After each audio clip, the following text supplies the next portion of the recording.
So, Zach, about those bonus features in DVDs nowadays. You know, the ones from the 80s have almost no bonus material. Even if they do, it's a trailer and the visual quality is pretty bad. Well, that visual quality is a good reminder of those days. So many new audio and visual appliances were coming out back then. Do you remember the first video deck we bought? We bought it to record one of the Star Wars movies on TV. And remember when that video store opened, we spent hours there, just trying to find a good movie to rent. There weren't that many to choose from back then. I remember renting some really bad ones after reading those back cover taglines. Hey, remember? Attack of the Killer Tomatoes? Filmed in 1978. Produced, directed, written, and edited by John DeBello. It was really awful, but for some reason I still remember it pretty well. It had so many sequels, and the original was re-released in '95. The 87-minute-long theatrical release bumped up to a whopping 90 minutes. But that was around the time I joined the Bureau. I never have a chance to see it. I know, Zach. Once this case is over, we can watch it together. I bet we can buy a copy on the internet pretty easily. Speaking of 80s movies, one jewel in the rough springs to mind. Deadly Spawn. Do you remember that one, Zach? Back in '83, directed by Douglas McCown. Right, it was filmed pretty cheap, but still it was pretty good. The monster design with the mouth crammed full of teeth, I loved it. So many delicious B-movie cliches. Did you know that they made a sequel? But I never got to see the sequel. The rental store didn't have it for some reason. They said the staff for the sequel was totally different from the original. I wonder how the sequel turned out. You know, the monster in that one responded to sound. Wait, Zach. Sounds a lot like the movie Tremors.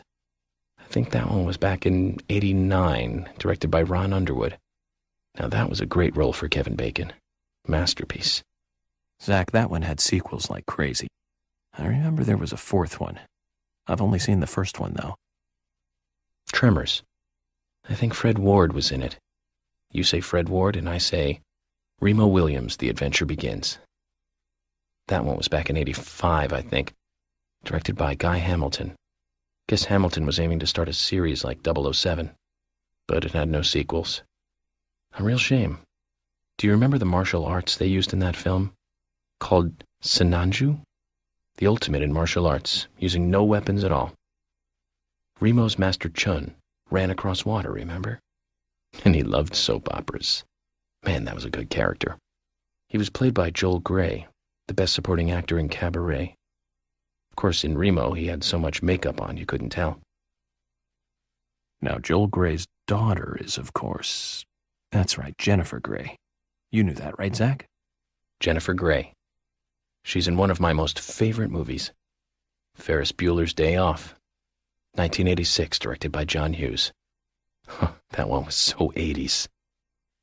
Zach, you're not the most cheerful guy I know, but you really do like those cheerful movies. We used to love those teenage movies back then, didn't we? Breakfast Club and Pretty in Pink, St. Elmo's Fire, and Fast Times at Ridgemont High. That last one was in 1982, directed by Amy Heckerling. Now that was an impressive film. You've got Sean Penn in the lead, with Jennifer Jason Leigh and Phoebe Cates. Not to mention Nicolas Cage and Forrest Whitaker were in it too. And the original book and the script were written by Cameron Crowe. How could that not be a great film? Do you remember, Zach? When that movie ended, the last words, the end, was from an arcade game. That's right, it was from Missile Command. That stuck in my head for a while. The memories. I feel like I have a lot of movies to catch up on. Let's just hope we can get to the end of this case soon. Then maybe we can catch up on a few. Give some thought about what movie you want to see next, Zach. Okay, Zach. I've been thinking about what movie I'd like to watch next. And finally, I've made a decision. It's always hard to narrow it down just to one movie, but I've put a lot of thought into this, and I'm sure you'll agree with me. 1975. Directed by Steven Spielberg himself. The grandfather of panic movies. Set in a small town in Massachusetts. That movie made me stay away from the beach for years. I was always afraid that a hand might come floating up. You know what I'm talking about, right? Yep. It's Jaws. The underwater camera work accompanied by that John Williams music. I'd never been that scared by a movie before. But the best thing about it is that it isn't just another panic movie. The mayor who won't close the beach even when there are so many victims, and Chief Brody putting the citizens' lives above all else. The film gave a lot of time to the dispute and friction between them. It certainly had a lot of messages for a 2-hour film. And that's probably another reason why it was such a record-breaking hit. One of my regrets in life is that I didn't see it at the movie theater. I guess I was still just a child back then. But still, I wanted to taste that terror in real time. That reminds me, Zach. Did you know this one? Jaws also appears in another movie that was produced by Spielberg, the second Back to the Future. It was directed by Robert Zemeckis, who later made Forrest Gump. That's also a masterpiece, of course, but we'll discuss that another time. So the scene where Jaws appears is right after Marty McFly goes 30 years into the future. He passes by a movie theater and is attacked by a holographic shark. Marty is shocked, of course, but looking closer, he sees the words, Jaws Part 19. The director is credited as Steven Spielberg Jr. In reality, there were actually only 4 Jaws movies, but it was still a great joke. 30 years from 1985 would be 2015. We'll be there pretty soon. I wonder what life would be like by then, Zach. To recap, the movie was the 4th sequel in a series that started in 1978.